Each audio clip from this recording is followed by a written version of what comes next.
Hello friend. তো দেখো, আজকে আমাদের নেমন্তন্ন ছিল মায়ের বাড়িতে। তো আমার বোনের ছেলেটা কলকাতায় ভর্তি হয়েছে পড়াশোনার জন্য, এইচএস পাস করার পরে। তো ওখানে চলে যাবে, তো যার জন্য নেমন্তন্ন করা হয়েছিল ওদেরকে, আর আমাদের সবাইকে, 3 বোনকেই করা হয়েছিল। আর ভাইরা তো ওখানে ছিলই। তো সবাই মিলে ওখানে এসেছি।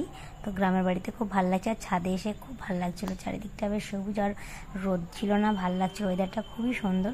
তো আমি ছাদে উঠে দেখো ভিডিও করছি, আর কিছু কাজ চলছে। মিস্ত্রি আছে বাড়িতে, এখনও কমপ্লিট হয়নি।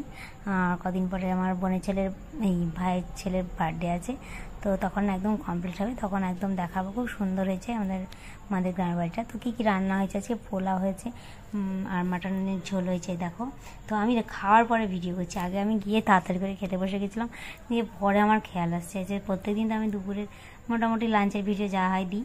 তো আজকে তো মায়ের বাড়ির রান্নাটা শেয়ার করি তোমাদের সঙ্গে, তাই ভাবলাম শেয়ার করি। তো আলু পটলের দোলমাই দেখো, এই যে রসগোল্লা, কালোজাম, এই যে দই, কিছু জনের খাওয়া হয়েছে, কিছু জন হয়, আর পমপ্লেট।